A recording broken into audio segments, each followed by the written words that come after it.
Hello, hello, and welcome again to the Systematic Trading channel. It's been a while, and today I have a new guest, our former student, Koen.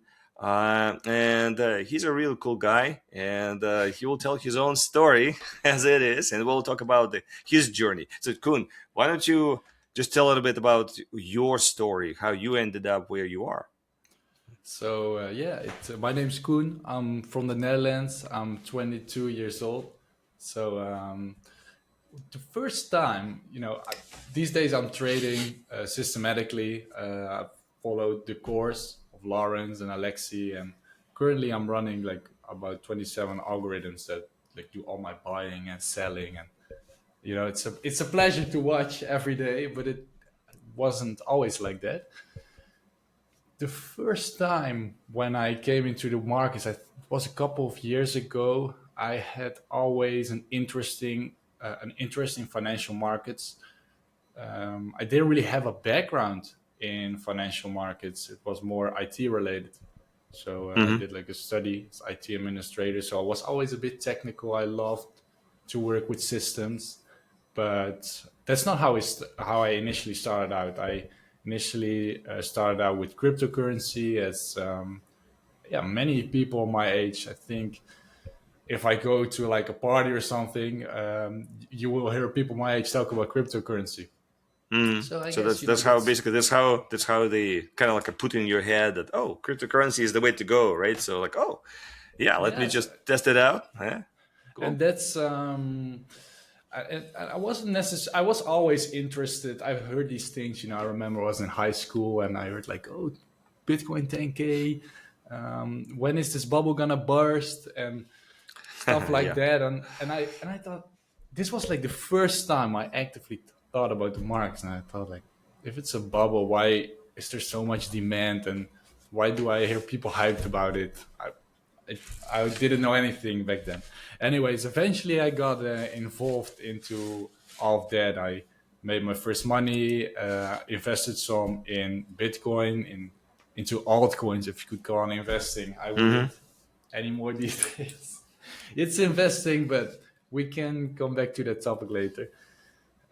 So I made my first money there, and at some point I came to a stage. You sort of sell off maybe your cryptocurrency, and I bought some ETS, and but I was just struggling with how to allocate this money. That's when I dug deeper into systematic trading. Like I said, I've always had an interest. I've been doing some Bitcoin trades on and off, but like nothing really in depth.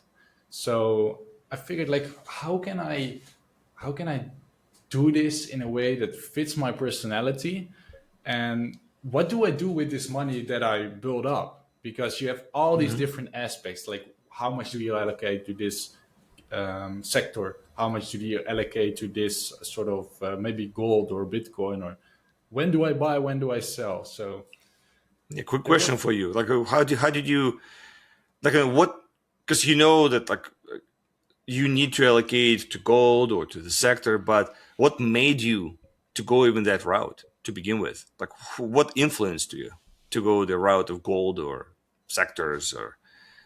I think you hear everywhere you have to diversify. Mm, And okay. my Hmm. idea, being naive back then, maybe I still am, we always learn. But Yeah. my idea was, diversification means, okay, I give a percentage to this or I buy a percentage there. But this is all from a buy and hold minded position. Hmm. And we could argue about it, but I think buy and hold is just one strategy in a way. But yeah, it's basically because all these people are saying you have to diversify, and so you start like thinking like how much should I allocate where, whilst there's so much sort of more ways to approach it, which Hmm. essentially brought me to systematic trading. I remember someone recommended the book, I think, about any systematic trader read it, the Complete Turtle Trading Guide. Yeah. Yeah. Yeah. I remember reading it, and the story of Jerry Parker and Richard Dennis, and how they were talking about these simple rules. And I remember a quote, I believe was from Richard Dennis.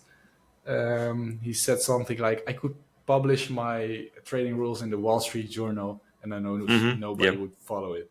I thought, what? Yeah. It Exactly. can, Yeah. it really opened up something in me. I thought, wait, can it be that easy? And of course, well, not that easy, but that simple, because it's simple, but it's not easy. So then I got interested in this topic of systematic trading, and Hmm. at first I thought, okay, trading is like sitting at the PC all day, filling in orders. I thought investing was just buying and waiting. Whilst it's sort of the same. So I ended up listening to podcasts. The algorithmic advantage is one I like. Chat with traders. I've heard Hmm. Lawrence, your partner, on several podcasts, and I got inspired by how these guys were managing sort of their money.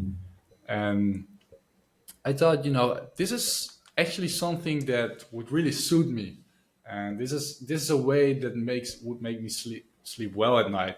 So from one thing came the other. I signed up for you guys' program, and now I have sort of running the things that I've heard from all these guys in these Hmm. agro podcasts and stuff. So that's sort of a short format or short form of my story from trying to allocate, sort of failing, or Hmm. failing in the sense of just struggling, not knowing what to do, towards being able to sleep well my investments at night. And I think that's really important.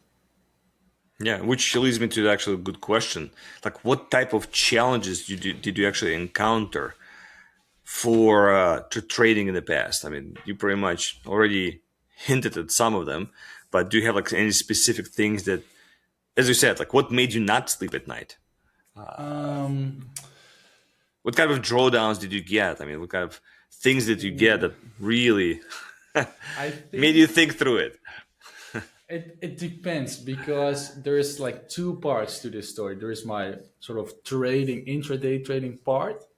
And if you think about Hmm. all the stupid things you can do from all the people you've heard in legit every podcast, every show, everywhere, on every forum, I think I did all of them. Removing the stop, letting it go to liquidation. It doesn't always have to be a lot of money, but the realization, like, of the fact that no one did this to you, it was you. It was me. I let it happen, and I I moved the stuff. So for the intraday part, that's sort of the things that I messed up on. I think risk management, and I do believe it's one of the parts that are currently one of my stronger parts on that regard. As far as the investing goes, so the what I do now is, like I said, I run these algos. But in the past, I used to buy and hold, and the problem, like I said, that I found with that is how to diversify, how to allocate, because everybody's talking about gold right now. Gold is going up, and how mom and dad are buying gold, and you should be buying Hmm. gold. But you've seen gold can also go sideways for ages, and then what you're gonna do? You just gonna hold it. Or you can It's plummet. Yeah, right. Yeah, you Yeah. can, but so that's a main struggle of mine was how to allocate, when to allocate, Hmm. and I think the entry was actually the easy part, because you can DCA and stuff like that. I like these sort of simple systematic things back then. But what about the exit? Yeah, And exactly. what if shit hits the fan and you know stuff drops? Do you have a plan? I didn't, and that's when I realized, like, this is not gonna cut it. I have to come up with something that works better. Yeah, which is a good actually. You already mentioned kind of an interesting observation that buy and hold is very much it's a strategy, right? It's just a Yeah, kind of like a interesting strategy that nobody talks about. Yes, they talk about a lot on the entry side of things, yeah, but nobody talks a lot about how the hell do you get out. It's yeah, kind of like you need to feel it. You need to yeah, somehow know, but nobody talks about what does it mean.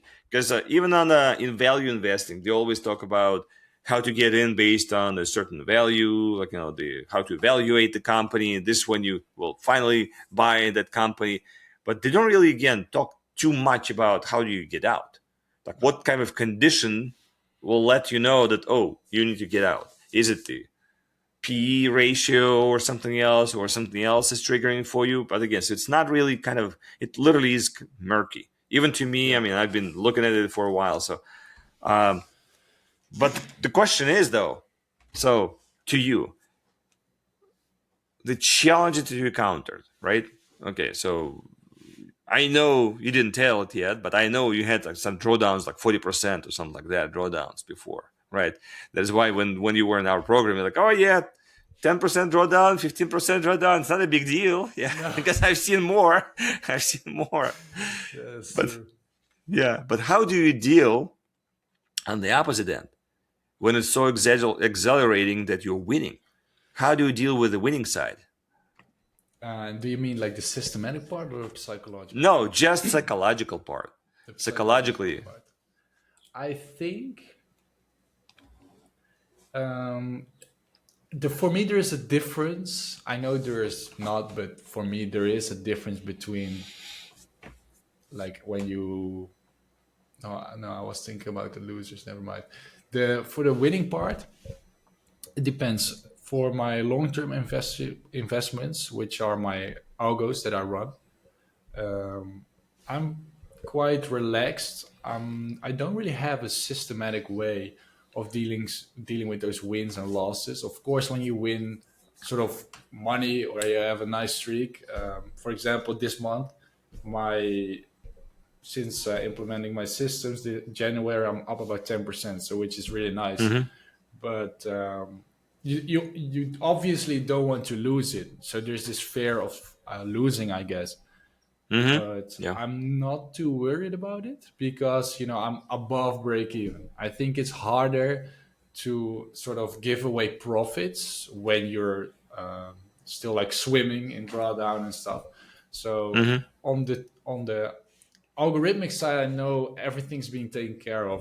I've done my homework.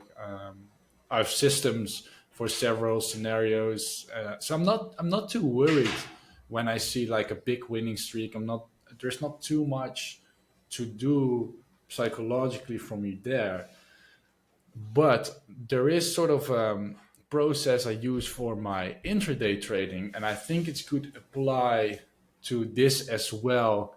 If you're a, no, I wouldn't say more, how do you say this, nervous about your profits.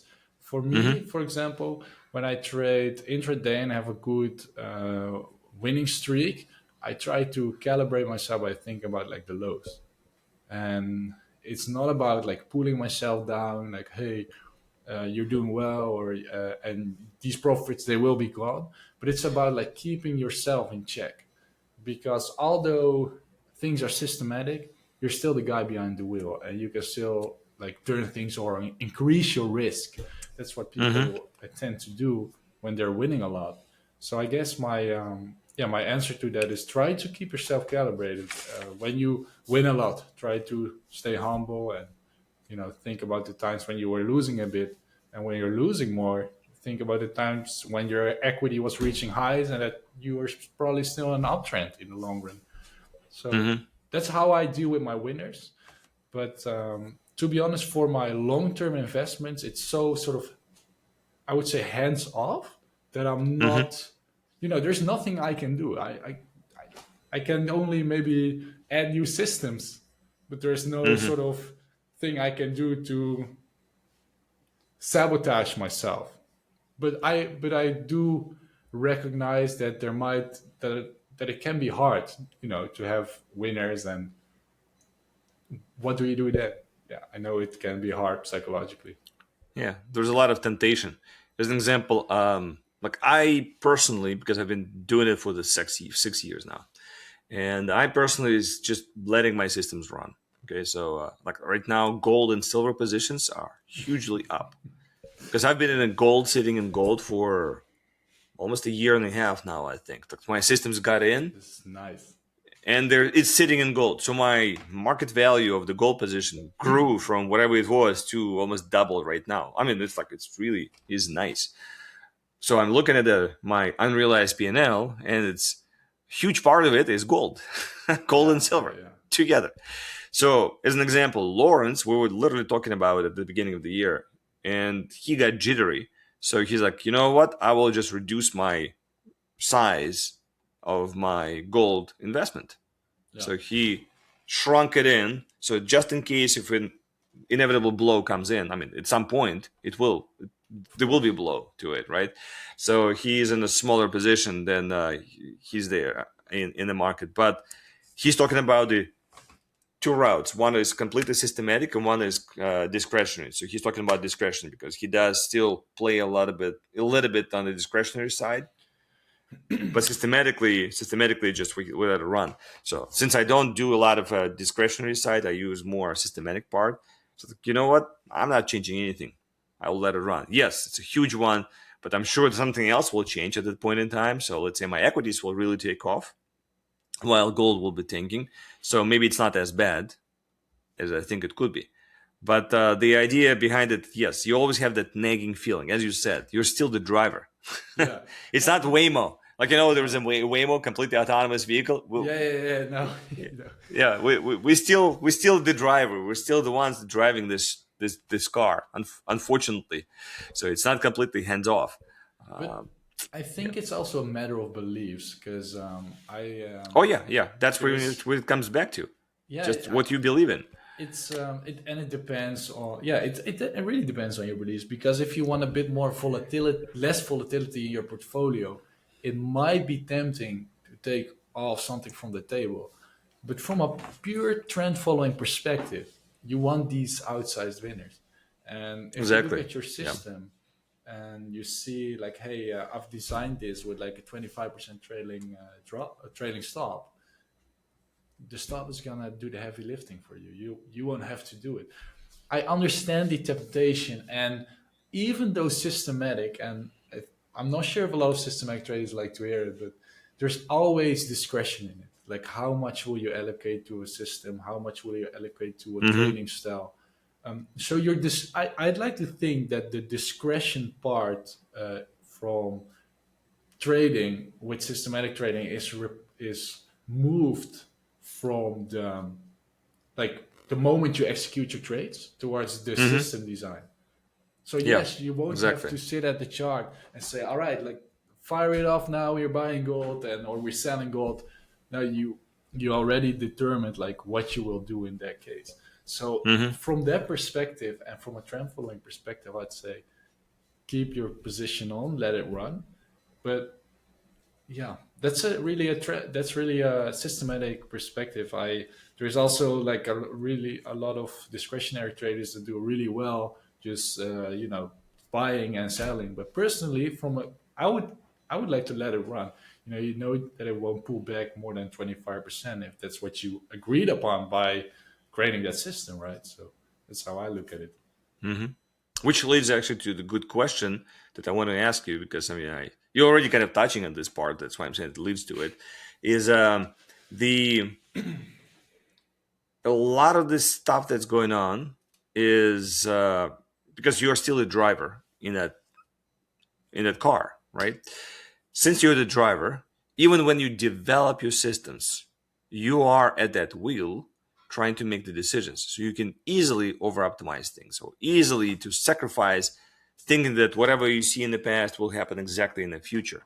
So how it changed for you as you progressed in your systematic trading journey? What happened to, I mean, I'm just trying to see again, maybe you can explain to other people what your kind of aha moment, the realization moment was that from the beginning of your systematic trading to where you are right now and how you deal with that. All right, so I think um, yeah, I think it has to do with the simplicity of the systems. So when you start out, you tend to want the best Kager. You design every Yeah. system, and Yeah. you want every system to be like top of the game returns. And you see and you see like a short system or something, you say like, this is shit. This is not Yeah. generating any returns. So I think at the start of every systematic trader's journey, everyone wants to have the best returns, the lowest drawdowns, the best systems. The problem with that is you will fall into the trap of over optimization. So Exactly. Yeah. so although you do hear like simple rules, simple rules, simple rules, and you do understand it, it's like that understanding is one, and internalizing that concept is two. You have to really sort of see that and understand on a deeper level that over optimization will not give you the best results. So at the start, I was more I wanted to be have the best returns. Although I think I was able to embrace the fact quick that it's better to have a simple, robust system with simple Hmm. rules so that you know it will work in the future, or assume with a high chance, than to overcomplicate things.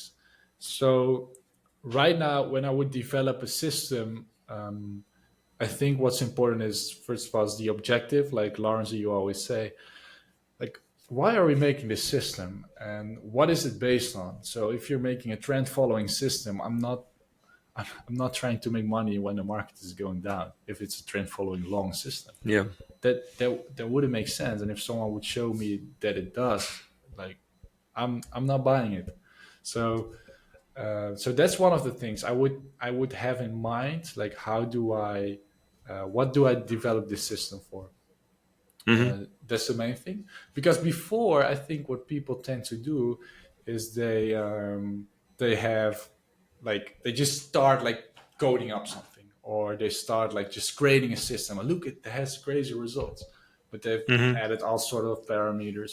So I think the main change for me was going from trying to have the best results towards like being very intentional about what you create.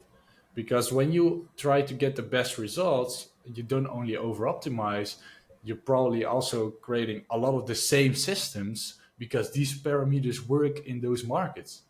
But Hmm. you want a system that does Like well same here. ranking, right? Now the usual. Like everyone goes for the highest rate of change. Yeah.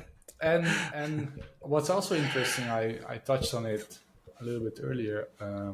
What I said, like with the short systems, I'm running mirror version short systems. They tend to have low Kager. They're like, if you just see them as a single system, that's also a thing, being single system minded. You would say, all right, this is not a good system, but then you combine it, and that's when you really see like the better returns. So Hmm. a main struggle or main thing that I was also doing wrong, I think at the start, was being single system minded. We talked Hmm. earlier about how buy and hold is just sort of one strategy.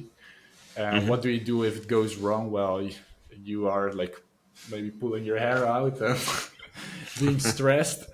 But yeah, people, I think at the start you tend to be very single system minded. And once you really embrace that sort of system design with intention and clear objectives, you can create a great suite of systems that are simple and likely to work in the future as well. So I think those are Hmm. the main things from, or the main struggles at the start, and the things to avoid, sort of the over optimization, being single system minded, and being intentional. That's what Yeah. matters. Because again, it's the same notion that even in buy and hold world, they talk about the diversification.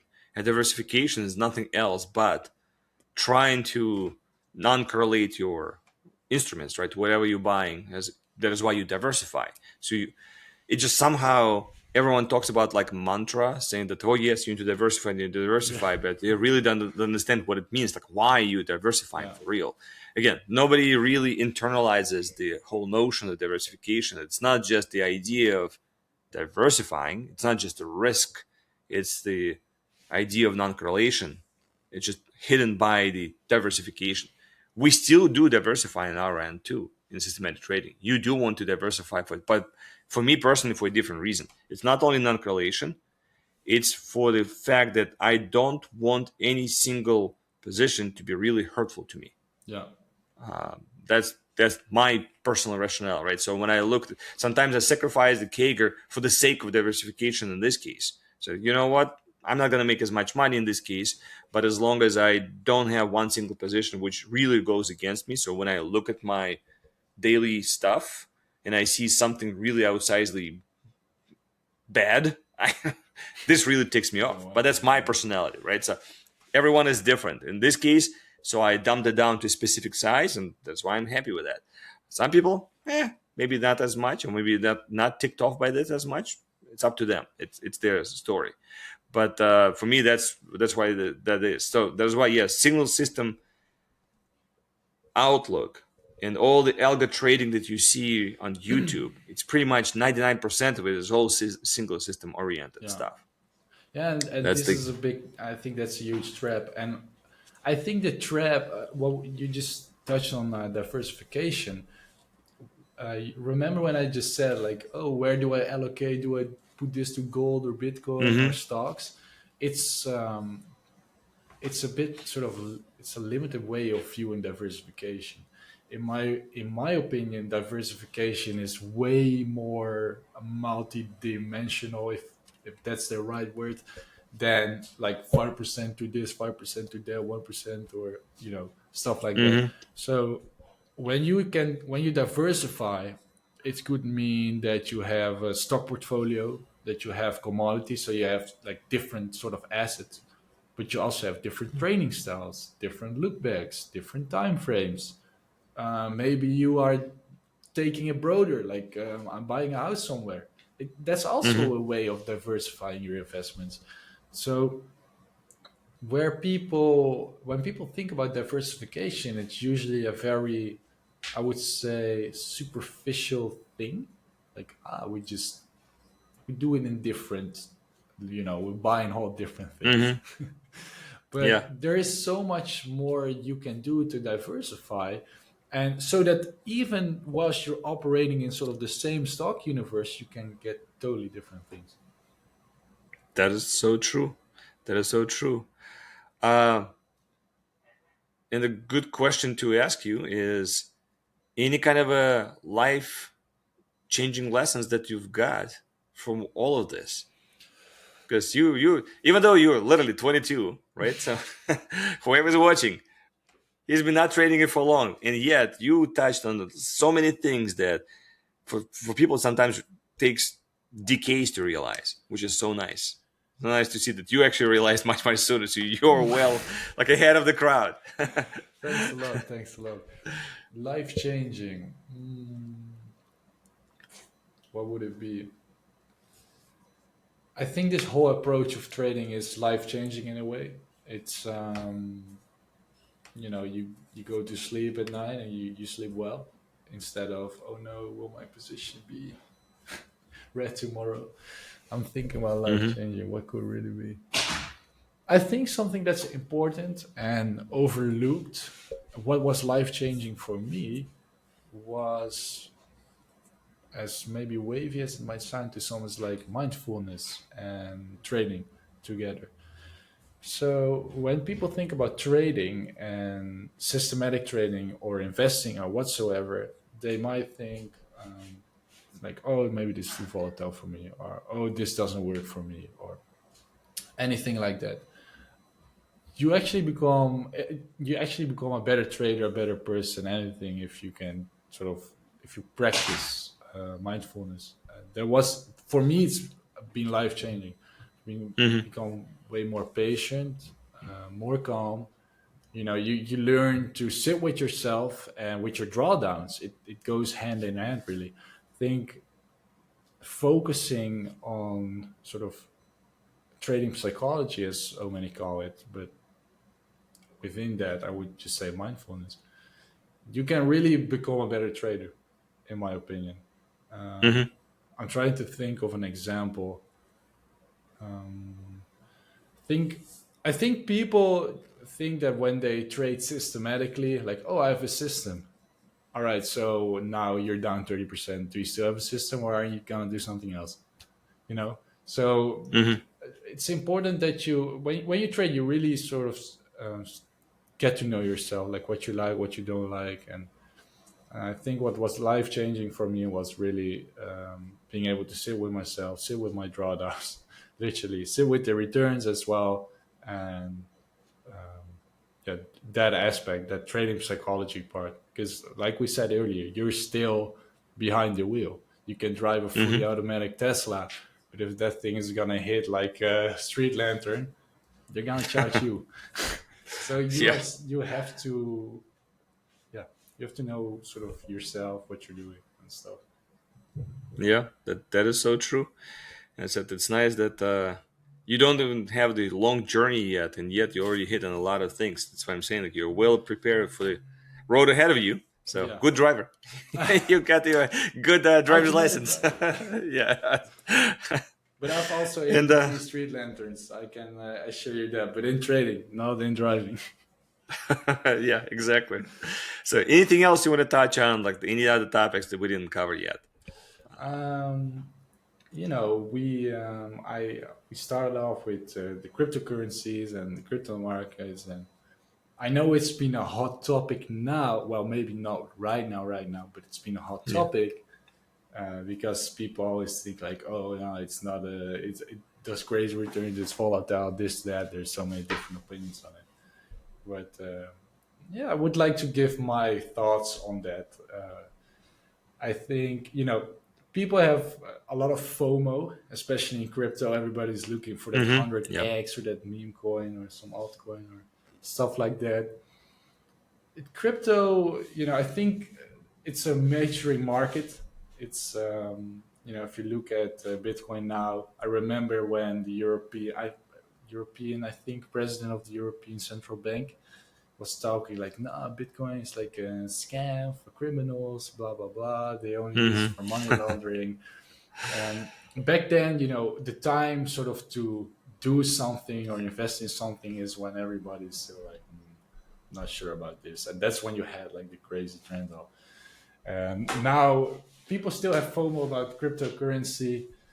But although would still like to invest in Bitcoin, I would advise, I would still be careful with like some of these altcoins. Um, I think a lot of people get into crypto, like the modern day people that go from stocks to crypto. It can be a bit confusing. I don't really have that FOMO anymore for those coins because I came from basically there. And what I like about stocks these days that, you just, a company, it does something, adds value, blah blah blah, so its price goes up, people buy it. Mm-hmm. And with cryptocurrency, it's just based on a whole lot of, hype, Hype. basically. Yeah. And Exactly. Yeah. what I like to think is everybody can make a coin, legit.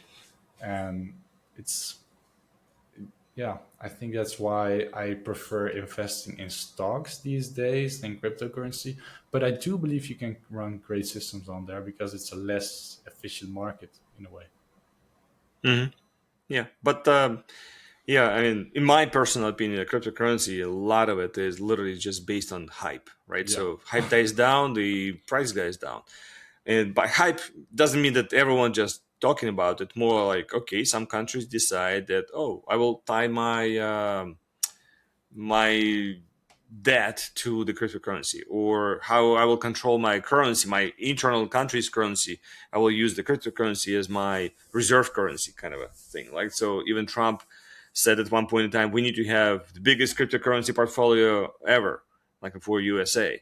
It's like, okay, so all of a sudden the Bitcoin went up, but then it's down right now, and there's so many videos and talks you can hear people saying, oh, the Bitcoin has only a limited amount of supply, right? As many only yeah, you can create. And because of this, it will go to the moon.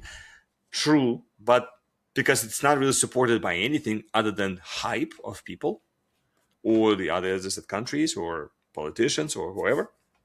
If it's not in favor, then all of a sudden it's not going to be going to the moon because nobody's going to buy it. It doesn't matter how much supply there is available for it, the demand will dwindle to almost nothing if nobody needs it, right? So it literally, as you said, in stocks, at least there is some kind of a notion that is tied to the value of the company per se. I personally just don't look at it that way. I trade not by value, I trade by the Price. price action, because price action is much more reflective of what people think versus what the real value is. Uh, for the same reason with Bitcoin, like it's just, the price is not even connected to what it is underneath it. It has nothing almost underneath it, I right? think It's there's literally just people just supporting it. I think there's several angles on this, and I think I'm not sure if I explain myself well on it.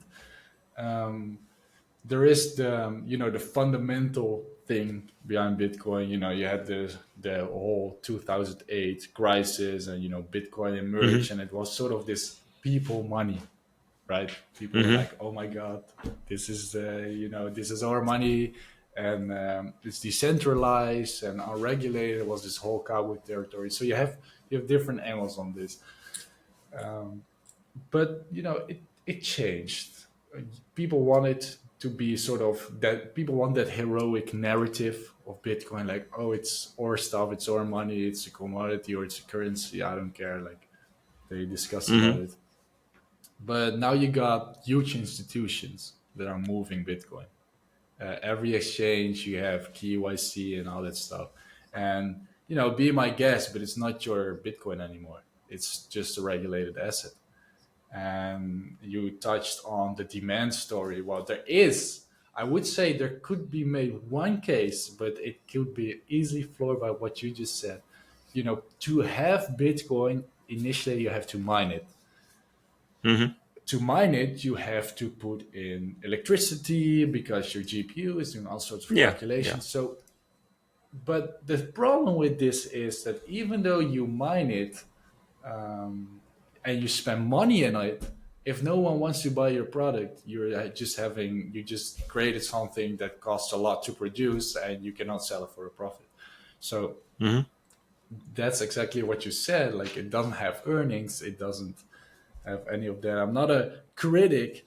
In fact, I'm a fan of Bitcoin. I think the story is great. I think how it emerged is great. But with crypto, people tend to sort of they just say like hold it to the moon, to the moon, to the moon.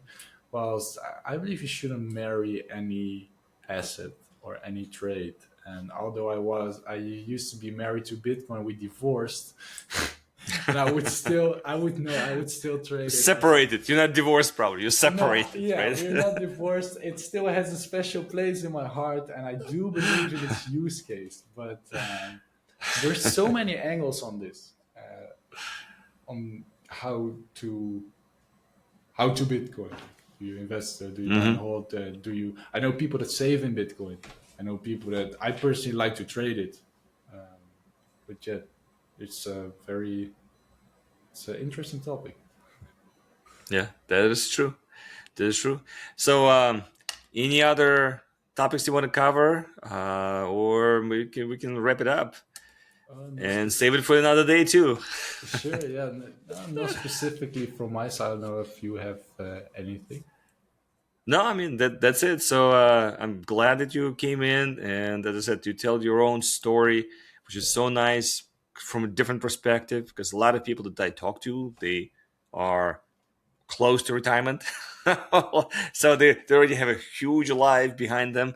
So their story is much longer per se, but it's nothing to has to do with your story being short. It's more about that there's a different perspective. And yet it doesn't matter if somebody is retirement or somebody is at a young age, we still have the same issues Yeah, because trading is 90% is psychology. The only 10% is tactical things, yeah, right? yeah. So it's still psychology, still the same struggles. Like as you were describing, I remember my own personal story. It's pretty much almost the same things that you hit. It's like same Moving FOMO, stops. same this, same that, like removing stops, like exactly. I mean, that is why so many countless books were written.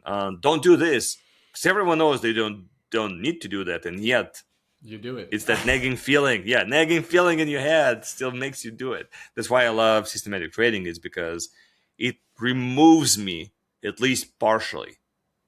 Like, it moves me at the arm's length, so I'm not really up close with all that emotional roller coaster ride. I'm a little bit further out, so that way I can distract myself by doing something else instead of being fully immerged into that emotional, kind of like a hell, if you Roller think coaster about it, hell. right? Yeah, Yeah, because yeah, also you did your research beforehand, so there's no yeah, in the moment like, oh, what if I do this? You just know like these rules will be executed, and that's what's gonna make you sleep well at night. yeah.